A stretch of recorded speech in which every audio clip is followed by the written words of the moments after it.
Hi, and welcome to a new episode of a search session. Today we are going to have one of a person in our search marketing or whatever we want to call it now industry that has been very vocal, very visible in the past 2 months. Not that it wasn't visible also before, but now it's even more. If I tell you that is the inventor of the terms relevance engineer. That is the one of those that made public all the leaks about Google. And the person that is preaching really high level knowledge in the world of SEO, maybe you already know who is going to be our guest. Our guest is Mike King. Hi, Mike. How are you doing? Hey, Gianluca, I am fantastic, and it's good to see you. Yes, it's quite a long time we don't see one each other in real life.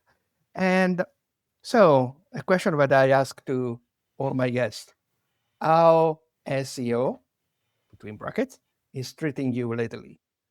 Oh, it's treating me fantastic. I mean, this last year has been great. Like ever since the leak, we've gotten a lot of new clients. There's a lot of momentum for us. SEO week has been incredible. And then everything around AI mode that we've been putting out has gotten great reception. There's a lot of people that have been saying, like, hey, my existing SEO firm is too old school. They don't know what to do. Clearly, you guys do. So it's been creating a lot of opportunity for us. I've been traveling a lot, meeting a lot of great people in the SEO space. So yeah, it's this has been one of the best moments for me since I've done this work. Great, I'm really happy to hear it. Yes, it's really changing time. We are in the middle of a passage. We are still with 1 feet in the old way of working, and with the other feet we are on the other foot we are stepping into a new territory. Let's see what this territory is going to be. Maybe we are going to speculate something later during our conversation. But first thing I would like to ask you is, you work a lot, obviously, you as iPullRank, the agency, with enterprise companies. What has been the reaction during these years of enterprise company to the eruption of AI in the first with ChatGPT and Perplexity, especially? I don't really count Claude because Claude is a fantastic tool, but let's say it's the DuckDuckGo of LLMs for me. And but then also with Google entering in the arena. So what was the reaction, and what is now the reaction after all this starting appearing of knowledge and base about AI mode, AI overview, LLMs as yours? Yeah, I mean, at first it was like this esoteric thing that only like a few people knew about, or we would bring it to the table for like e-commerce sites for building out PLPs. I'm talking about like using GPT-2. So like well before ChatGPT. So like 2020, we were doing stuff like this. And clients would be like, cool, well, this is better than content spinning. And we were able to do some really interesting, unique, valuable content that pulled in data from their data models. And I've shown stuff like this going back to 2020 and so on. Then ChatGPT comes out and it's in more of like the cultural zeitgeist, but we had a lot of clients being like, oh, we don't want to do that. We don't want to do this AI thing. That's just, spam or whatever. And then what's happened is, CMOs get wind of ChatGPT and then they start being like, well, why aren't we showing up? Like the same sort of thing where they would perform like some sort of vanity query and be like, why are we not number one for whatever this query is? And so that sends a shockwave across the organization. So what's happened in like the last year has been like, okay, how do you optimize for ChatGPT? And then as Google has entered the fray with AI overviews and that started to like impact things, it's become like, how do we get into there? So with AI mode and AI overviews, we were ahead of the game. I don't know if you recall this, but like 2 years ago, I wrote a blog post about how RAG was going to be the future of search. And I had basically rebuilt what was called SGE at the time, AI overviews now, and just to see how they work. So I built a thing where I use like a SERP API with a library called Llama Index. And so you would put in a query, it would pull in the results, display the results, and then also crawl like the top 10 and then build a vector index of those. And then using a prompt, it would generate what the response is for the AI overview. And I walked through like, here's how all of this works. And I also had this projection model, which indicated like, hey, based on the keywords that you care about, here's how much traffic you would lose. And that projection model was showing anywhere between 20 to 60%, which is exactly what we're seeing now that AI overviews rolled out. So we've had the fortunate forward thinking ability to like showcase and dig into the stuff early on and be very prepared. So once it started to roll out, like clients were coming to us, or we had already been saying, these are the things you need to look out for. So we've already got that trust and we're able to move faster than a lot of these folks that have come like after the fact, after the impact is happening, that are all just frankly, referring to things that we've showed to like do the thing in order to survive in this era. So it's definitely been like a whole hype cycle that we've been ahead of. And now, again, we're just really reaping the fruits of the labor that we've done up until now. I hear you and understand you. And yes, in a lesser scale, also because I have a different type of clients, I need almost the same thing. And yes, the thing is how to convince them to bet on what you are proposing them to do, because it's sometimes, many times, quite different from the way you were working before. Not that the basic are different, the basic are quite similar, but the strategy, the tools, the mechanisms of working are different. This is probably the most difficult part of making clients sail with you on this new voyage. But let's say if you had a few recommendations for all the SEO in-house in company, in agency, that I know I starting to understand these things, but I want to know more. What would you suggest? Maybe not to do all your traveling into these topics, reducing a super concentrate masterclass, but in a where they should really start from in order to start truly understanding how this IE search is working. Yeah, I think that there's some great resources that Aleda's been preparing for folks as far as like learning SEO. And also, I think she has another site for like learning AI search. There's a lot of great things linked there. But for me, I mean, I think it really is about reading the white papers and, perhaps even the patents. I think the white papers are more than enough to understand what the state of the art is. And the thing is, it's always been true that engineers at Google have been sharing how they built things. Just like we have conferences, they have conferences, right? Like they have NORIPs, they have like the various ACM things that they're showing up to, and they're like showcasing their white papers, or they're showing like, hey, here's how we built the thing. It's just that's not what we pay attention to as the SEO space, because we only want the practical, actionable, tactical stuff. What do I do right now? And for me, that's not enough. Like I need to know how this stuff works, because ultimately we need to derive what to do moving forward. We need to figure out where those edge cases are. And if you're just relying on the SEO community, you're getting like third hand information from people that are just showing like anecdotally, here's what I saw. And the problem is that just becomes gospel, right? Like that's how we got our best practices. Like someone said, okay, well, it's 60, 70 characters for the page title, and we've all run with that for like 20 years. But the reality is if you're testing that, that more than 60, 70 characters works just fine. And in fact, works better than 60, 70 characters. So for me, I think, reading stuff on archive, like following the engineers, following the computer scientists that are talking about the state of the art is going to help you understand what to do far better than if you just rely on reading blog posts from SEOs. Yes, I agree with the suggestion. And actually, this is something that I did too. Let's say that, for instance, the Googlers are the classic. Googlers are not active anymore on X, but the Googler, the one, the engineer, yeah, they are really vocal on Twitter, for instance. And I have created a specific list just with them in order to be sure that I'm not losing information that maybe they are sharing.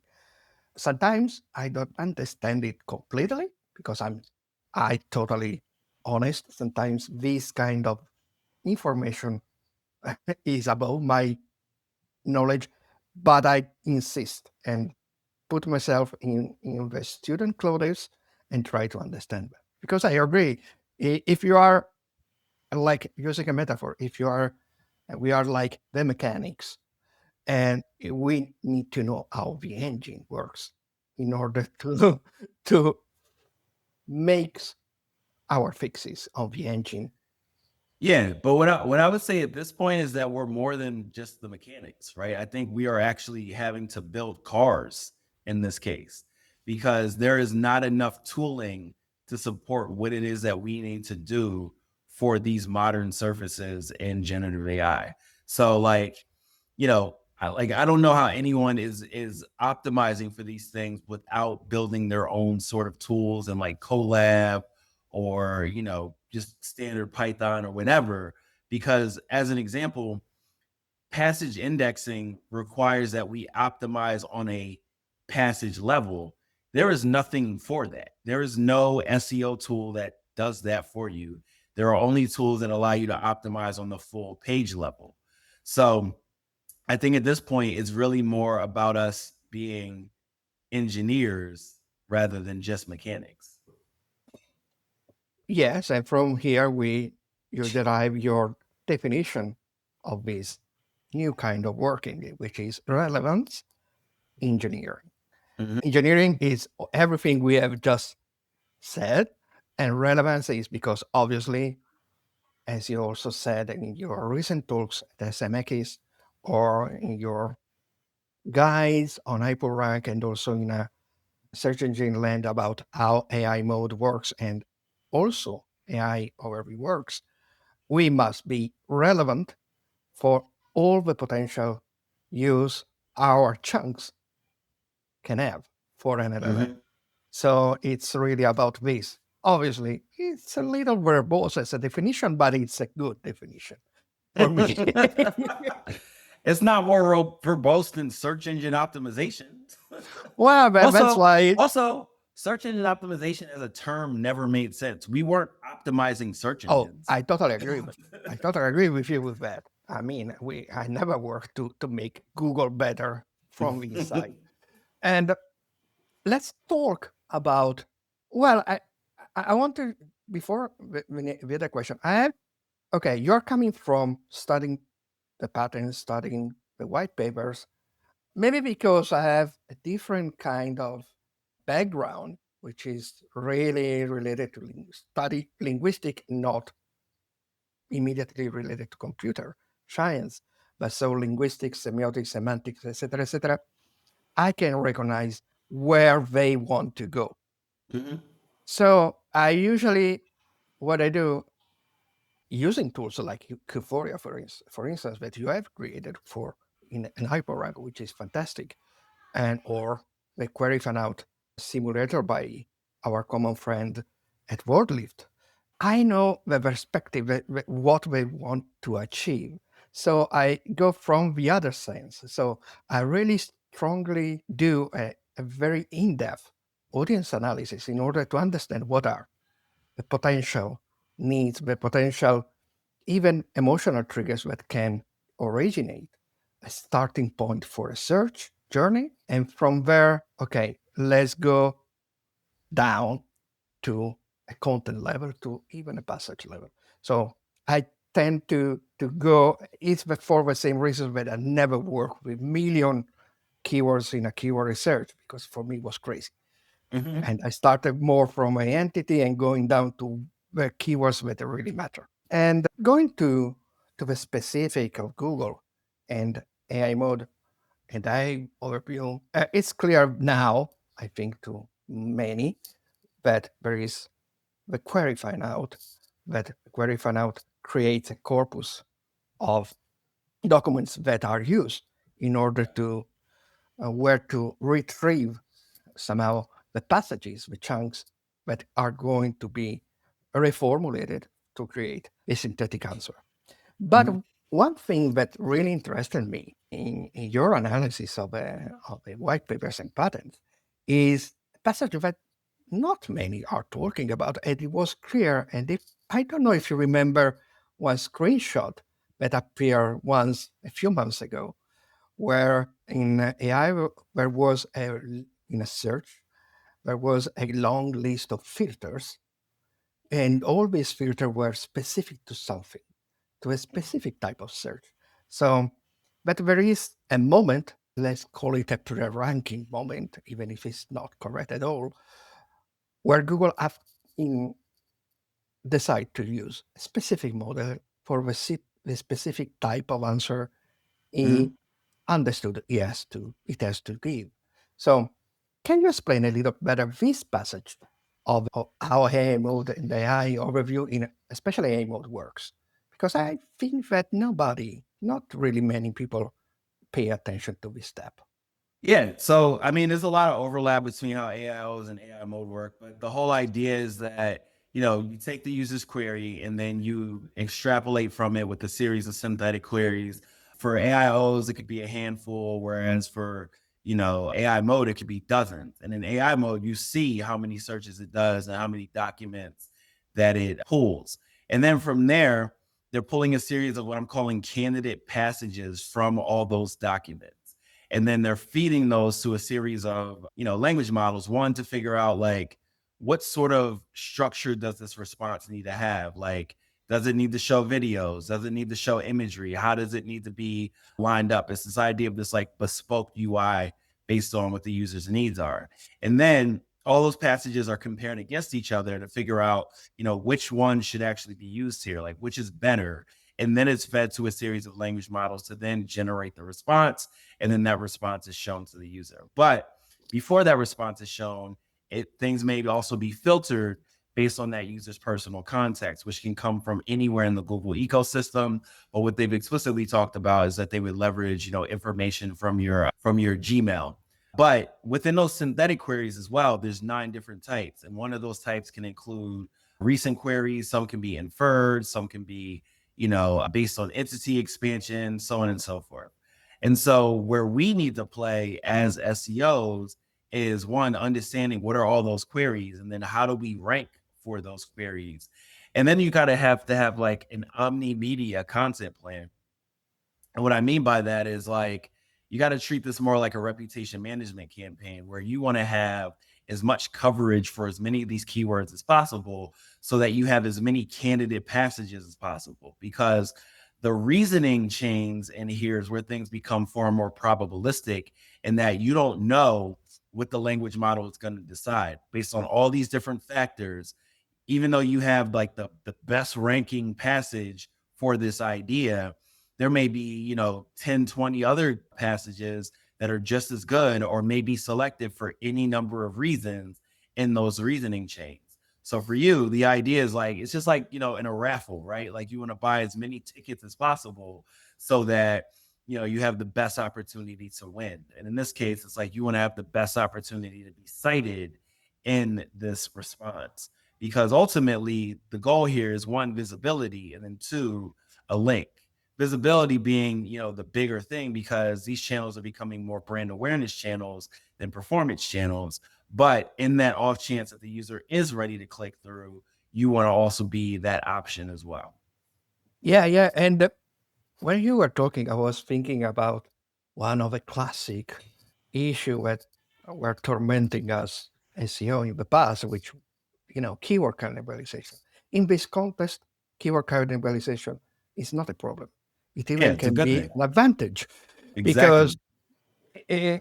this is something that I was also trying to explain in the past when I was saying keyword cannibalization only exists if you are targeting the keyword only with for the same search intent in classic search. But if you are targeting for different search intent, it's not, because depending on the search intent perceived by Google in the moment the person is doing the query, the search, one content may appear or the other. And this is even more true in the case of AI mode, AI overview, and I suspect also for all the other LLMs. And therefore, and one other thing, and I don't know if you agree with me, this doesn't mean, so optimizing for chunks, this doesn't mean creating millions of pages trying to have content that is chunkable.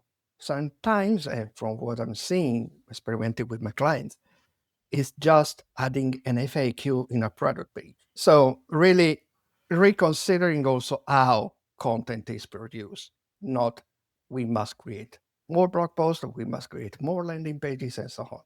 Yeah, and it's also, multimodal. So it could also be videos, it could be imagery. And so that's what I'm saying. It needs to be an omni media, content planning, because there's a variety of ways that this data is pulled in. And one of the capabilities that these systems have is the ability to like pull something in one language, translate it, and then use that as part of the response.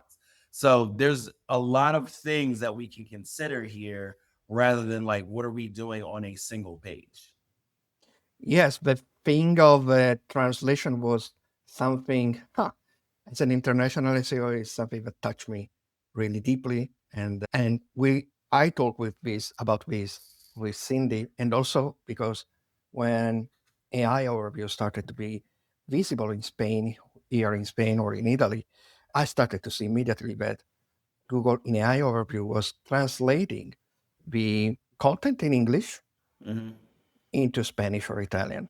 Actually, I talk about this in Madrid Central, and I'm talking with John Mueller and other Googlers because it's sincerely it is not fair. One, the fact that the translation lives in a Google Translate subdomain, Mhm. and second, that this doesn't happen on the other way. So no Spanish content is translated into English. So this is quite for all the people creating content or value on the web in other language than English is quite, be clear, pissing off.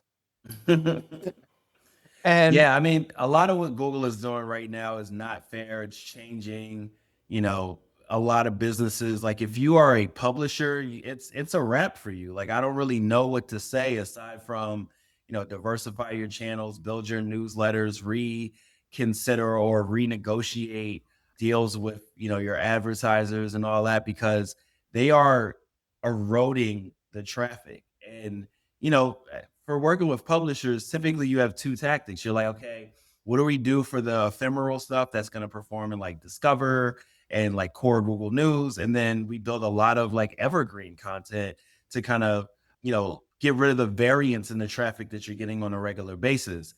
And so now that's like effectively gone. And there are full businesses that like lived off that whole review culture, the affiliate marketing thing, and Google is just killing that. So, I think there's going to be just a ton of change across the web, and the incentive structure is so different now.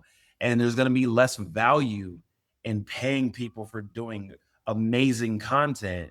It's really just going to be like the people that just want to make amazing content, because to some degree, making amazing content is far easier now, right? Like you can use VO or Flow or Mid Journey or any number of generative AI tools to create really awesome things. Like I think in the near future, you're going to have some kid in his bedroom that makes something just as good as what we see from the MCU. So the incentive structure is going to be different, and it's going to be really about like who has the time and proclivity for making awesome things, and less about like big businesses that are trying to like, make tons of money out of making great content. yes, this is something that was popping up in a recent conversation I had with Barry Adams. And he said that in the publishing industry, many publishers are going to die. But Yep. maybe this is also good somehow. Somehow, in the sense that the ones that are going to survive maybe are going to stop chasing the click and start creating content for being the source where people directly go. He obviously was talking in the sense of a newspaper, and so in the sense of people opening the, let's say, the New York Times application, web application, mobile application, instead of going to Google, searching for the news, and clicking on the Yeah, but news. here's the problem. Here's the problem. That doesn't work, right? Like people, there's such a higher volume of people that passively consume than there are people who are like, hey, I'm going directly to the site for this thing. Like a lot of companies have tried this. There's a company called The Outline that was like, yeah, we don't do any SEO at all. We don't care about that. Like, we're just gonna make really cool, interesting, offbeat content. And it did work. Like they shut down, right?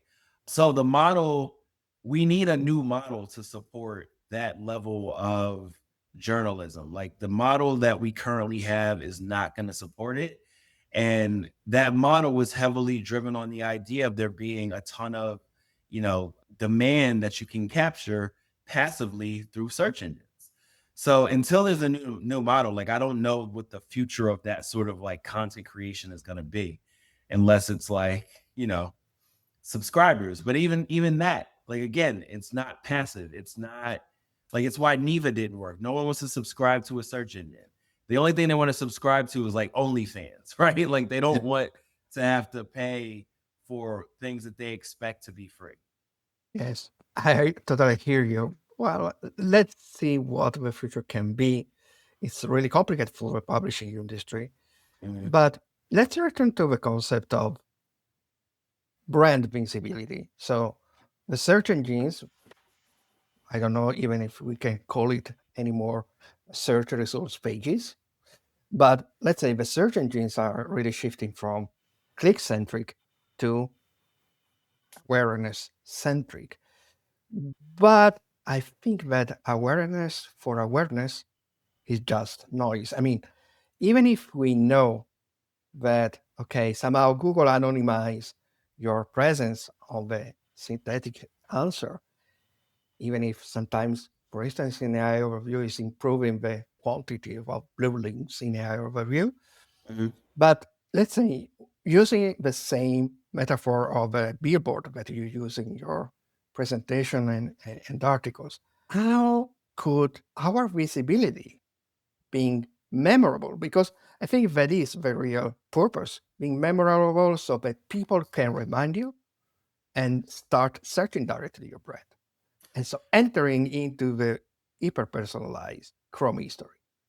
Yeah, I think it's a very different thing from a billboard. Like when you see a billboard, you're not looking for that, right? Like you just happen to be somewhere, you're driving, you're like, oh, fascinating. There's a McDonald's over there. Cool.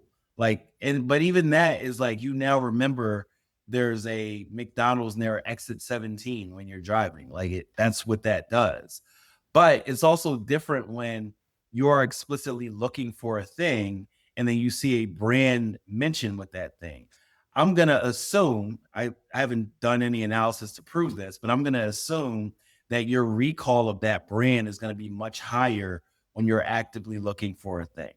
So, the examples I keep using are like, hey, if I'm looking for who has the best basketball sneakers for, someone really tall with flat feet, and then you see a list and Nike is on that list, you are now going to associate that brand with that need. So I think the intent aspect of it kind of like codifies it in your mind in a different way. And that is inherently incredibly valuable. And I think that's something that we in the SEO space downplay because impressions are typically associated with channels that we don't believe in, like display. But the reality is that display has a huge impact on what people do across the web.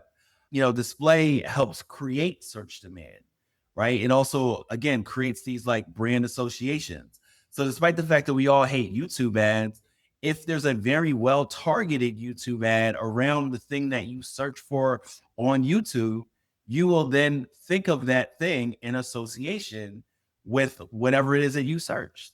So I think that, we need to we need to respect what our channel does because we only look at it as like, okay, we drove a user clicked, and then they convert at, 2% or whatever. So you think that like 98% of that traffic wasn't valuable. But again, that's also not true because that person spent, X amount of time on your website in association with what their information need was. So they now have collected that information about your brand and associated it with whatever it is that they're doing. So yeah, I think we just need to understand the power of our channel a lot better.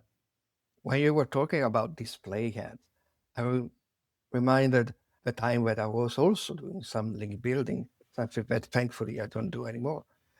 But one of the classic tactics was going to see on Google Analytics what were in the reference, what were the website that were sending you through display ads, the Mhm. biggest traffic, the most relevant traffic.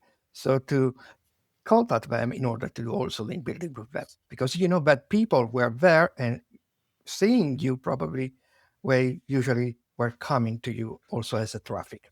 And this make me ask you, lead me to ask you something which is a classic tactics that is commented for LLM visibility, which is being mentioned. This is more for ChatGPT and other system more than AI overview and Google A mode. So be mentioned from those websites that are clearly always used by the LLM as a source. Mhm. And this, okay, is fine, but I always wonder why there is no another part to the phrase, which is, but look where these people are mentioning you, because it really depends on for me, in my opinion, in the context, semantic context where your brand is presented. Sure. And this is something that is not usually told. Maybe it's given for granted, but I don't think so. I think we're still early in this where again a lot of people just don't understand what is happening here. And, I think that we're relegating everything back to the frame of what we understand rather than what is. And so, what I mean by that is we have this concept of mentions that, came up as we learned about like co occurrence and things like that when, Bill was writing about this. Rest in peace to Bill Slawski. Rand made like the Fresh Web Explorer. Joshua Giardino, who used to work with me, he wrote a blog post about it. So our understanding came from that time. And so people are going like, oh yeah, mentions, we understand that. So let's get more mentions.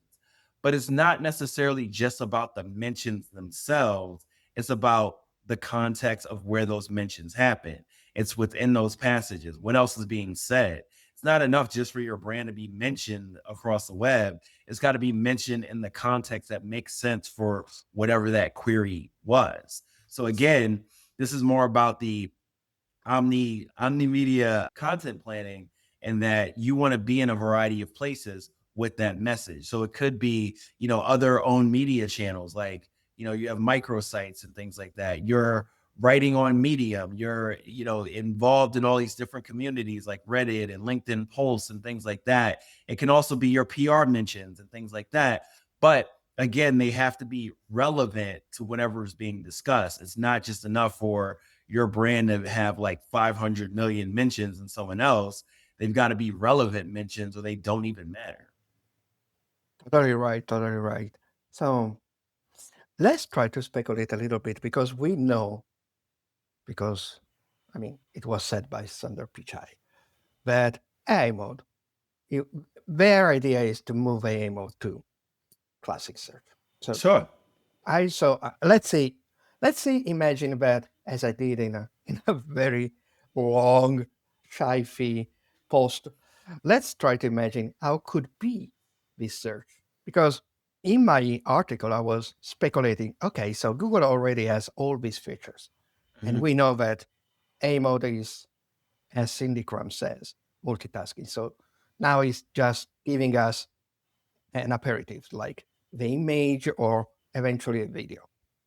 But how do you think Google will try to integrate all the feature or part of the feature? I mean, translate is already introduced and used by AI mode, but in the background.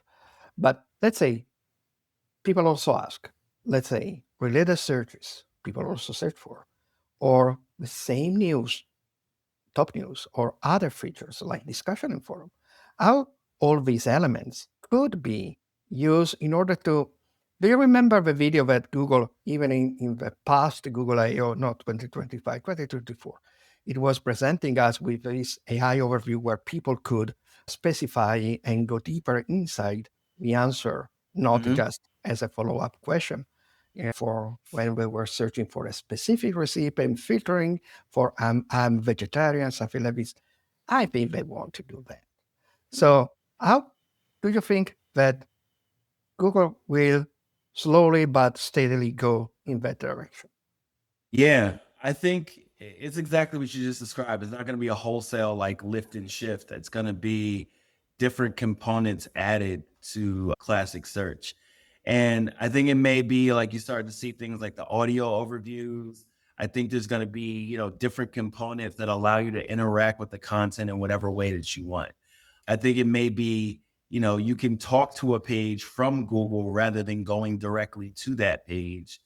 I think we're going to see things like, more interactive ads as well. So I don't know that we're going to just get like, hey, here's the chat box like directly in classic search. But I think there's going to be different components that get pulled in that augment how you use classic search. And talking about hyper personalization, apart of that, let's see how Europe, the European community, will allow these kind of things. We are always different, but as a user, not as a search marketer. But as a user, don't you fear to be included and living when you're searching in an echo chamber? Yeah, I think that's the worst part of this, that like it's gonna create a bunch of filter bubbles. And I also don't think that this modality is the best for us because you learn as you search. Like when you do the synthesis yourself, you are understanding the nuance of whatever it is that you're looking for. And it better informs how you should do subsequent searches. And effectively, Google is interpreting this information for you now rather than just giving it to you. And I think that's like bad for humanity, right? Like we're already, acting pretty dumb in how we're like understanding information. If you then abstract that further, people are just going to take more of this information at face value and not, react responsibly in how they understand things. So I think this is not a good thing, but I do think, for like the idea of like saving time, which is ultimately what they're trying to do, like reduce these Delphic costs, as they call them. I think it is a good leap forward from a user experience perspective. I just don't think it's the right one that we should be making as humanity. Yes, totally. Maybe Google should retake a very, very old patterns that I remember Bill Lasky was talking about, which was about search entities, but not in the term, in the sense that we are usually thinking of search entities, but like, URLs, like web pages itself, and so on, links, all these kind of entities related to search. Mhm. But in this pattern where they were finally combining your search history, your context with all these search entities, and so creating a probability score in order to offer something that wasn't always presenting you the same things that you already click, you already search, or you already view. So maybe let's see if they recover this kind of old concept because it's more than 10 years ago in order to at least be compliant with the privacy rule. So there is another step that we are starting to grasp. There is a lot of buzz and we are starting to see some example in Google itself. Agentic SEO, let's call it. Agentic search is better to call it. So when you were thinking and before talking about modules that can be used, probably some of these modules surely are related to agentic. Yeah, I mean, I think the whole agentic idea is it's kind of a form of what already was happening, right? Like when you think about how Google actually works, I think the way that people abstract it is like, oh, there's this one magical equation that generates the results. And really what's happening is you have a series of microservices that are all triggering at the same time. And then they all, serve up their component that then gives an ultimate score for each document and so on. So if you think about it that way, agentic is not so much different. When we're talking about these different agents, you have these different things that are doing different operations on behalf of the user, and then they're all bringing it back to then give some sort of result or response. So I think the value of it is that there's a lot that we can leverage this technology for in SEO in the same way that Google is doing it. And so they're having a lot of new features and functionality that's really fascinating, where it's like you've got for shopping something that can represent you, and then track when prices come down on an item and then automatically buy them for you. So that concept is really fascinating to me, because you could create something similar for like, how do you do your SEO, right? Like when you see, for instance, you're tracking a given page, relevance score goes below a certain threshold while someone else's improves. You can be like, okay, well, where's that actually happening? Cool. Let's automatically adjust that page based on not just like the relevance scores, but also like what I believe about the marketing of this website. Like, what is the brand voice and tone? What are the things that we're trying to achieve? All of those are wrapped up into this agent, and this agent can do all those operations for you. So I think it's fascinating on both sides, in that like Google is going to have way more capabilities that represent an individual user, and also bring more of that hyper personalization into play. And then also us as marketers, we have more capabilities to automate and react and proactively do things to our websites that really support what we're trying to do in these channels. So, another question. We now have somehow restarted to see a more fragmented landscape for Mm-hmm. for search. But so we have Google, we have ChatGPT, we have Perplexity, we have Bing Copilot, and why Google is going to win. Oh, yeah, that's easy. They're gonna win for a variety of reasons. One, they're not beholden to Nvidia. They have their own chips. So like they don't have to, spend a ton of money to worry about like, do we have enough computing power and capacity and so on. Like they have what they need. It's really like, do they have enough data centers and cooling stations and whatever to support it? They also invented the technology, and they brought back a lot of the people that worked on the transformer. They're all in on this stuff, and Google has like 100,000 people. So, they're going to be moving faster than most folks. They also have multiple products that have over 1 billion users. So they can plug Gemini into these things and capture learnings way faster than OpenAI or whomever. And you see what they're starting to do with personal contacts. They're leveraging that data. So they effectively have a moat around the capabilities of their models, because they have data that no one else has. OpenAI is never going to have the scale of Google data from all these different products. And then the last thing is that they have, all this search data as well, right? Like what was it that it would take Bing like 17 years to get 13 months of equivalent data to Google.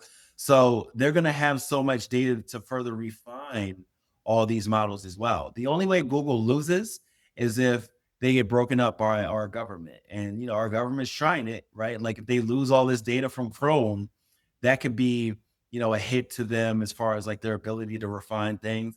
But even that, they can supplement in other ways as well. So I don't see a world where Google loses unless, the government breaks them up.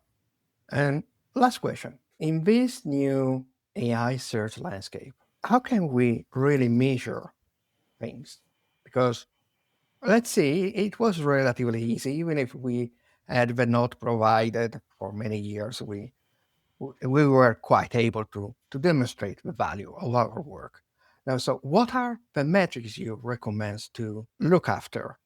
Yeah, I think there's a lot that we could consider here, but I think the most important thing to understand is the brand opportunity, right? Like, what sort of brand awareness are you creating? And so I'm telling people to start from, for your non branded terms, is your brand being mentioned? Is your brand being cited? that is like one of the most powerful measures we can look at. And then when you combine that with the impression data, then we can say, like, here is a mind share metric that we're creating, kind of like the same way that you would do for display or what have you. But then beyond that, I mean, there's all the other like input metrics you should be considering. How are our chunks, what does our chunk relevance look like for a given query? Is the page even indexed? How often is it being requested by a chat GPT, or how often is it being recrawled by Google? Things like that that indicate that Google is actually seeing and considering this content as well. There's a ton of different metrics that we can be considering. But again, I think it's really about the branded visibility. And then we got to say, like, how much traffic is coming from these different surfaces. And, specifically as it relates to AI mode and AI overviews, it's not going to be a clean number that you're going to get out of your analytics, but you can still directionally see like how much of this is coming from these links that have the scroll to text fragments added to them and so on. So yeah, I think that there's a lot to consider, but the main things are going to be like, how is it performing in the channel? What sort of visibility are we getting? And then how is that traffic driving from the channel? And then what is it doing? So those are to some degree like the same frame that we consider in classic SEO, but the metrics themselves are a bit different. I would continue to talk with you, but we are close to our end of the conversation. But before leaving you, just I want to ask you just a few things about yourself in order Sure. that people can know you better about all the knowledge about SEO and AI you have already. Mike, you recently travel a lot. And I Mm. remember because I'm being your friend, I follow you on Instagram and so on. And you say you went to see the pyramids in Egypt, then you went Mm-hmm. to Dubai, then to South Africa. So, and you were saying, I'm so happy because I'm ticking off in my places that I wanted to see once, at least once in my bucket list. What Mm-hmm. are the places that you are missing? Yeah, so Japan, Brazil, and the Maldives are the last in my like top 5 places I hadn't been. And then once I get through those, I guess I'm gonna have to get a new list. But the thing is, I've been a lot of places, and it's just like for as much traveling as I've done, how have I not gone to places that like I really, really want to go? And so this was just an opportunity to get a couple of those off the list. And then also I'm meant to go to Japan and late September, early October for the Found conference. So 3 of these are definitely happening this year. Well, very cool, very cool. And what would have been of, let's go back in time, a younger Mike King if search wasn't appearing in your life? What would I be doing? Yeah. I mean, my first dream was to be a cartoonist. Like I wanted to draw comic books. And then it transitioned into wanting to be a programmer. So I wanted to make games. And both of these things I did as like a younger kid just for fun. And I think had I not, transitioned into music, I probably would have ended up in Silicon Valley. Like I was doing internships out there and things like that. But then I went and did music and then transitioned into SEO. So I think at a certain point, I would have realized that the life I was living as a musician was too small for me. And I probably would have transitioned back into like engineering in some form, or at least just like regular web development or something. But yeah, I mean, I think I would have ended up in this world somehow anyway, even if it wasn't SEO. Well, I remember a few weeks ago that you shared one of your drawings and that you were trying to make a comic strip starting from the drawing and you were struggling to maintain consistency for a character. Yeah, And because I was just trying to, because everyone's like, "Hey, I did the sketch and it turned into something with generative AI." So I was trying to like figure out how to do that because I know if I could do that, I'd probably start drawing comic books again because it's just such a time consuming we thing. are going to have the iPullRank cinematic universe. And last question. You with your iPullRank, you have debuted in the search conference, in the conference sphere. It was a great experience. So what are you already preparing for next year? Yeah, I mean, with SEO week for next year, we definitely just want to make it bigger and better, right? Like so this year we had Busta Rhymes perform. I'm trying to see if we can get an even, more famous artist. I mean, that's hard to beat because Busta Rhymes is like one of the biggest rappers of all time. We want to make the conference itself bigger, like more space and more people to come. We're also figuring out like how can we incorporate more New York into it? Like, can we do things at like, the Empire State Building or something like that so that people get more of a New York experience? So yeah, just bigger and better. That's cool. Sounds promising. So, Mike, thank you so much for having been with us during this hour. And I really hope maybe in the future when something is going to happen, maybe to have you again as a guest. Yeah, Gianluca, it's been great to see you and always, love spending time. So thanks for having me. And thank you also to you, my dear listener, my dear watchers. And remember, I know I feel like a really poor creator in this moment, but remember to subscribe to the channel, ring on the bell so you are notified about new episode. And obviously, you cannot not give a like to an episode with my king. Bye bye and see you next.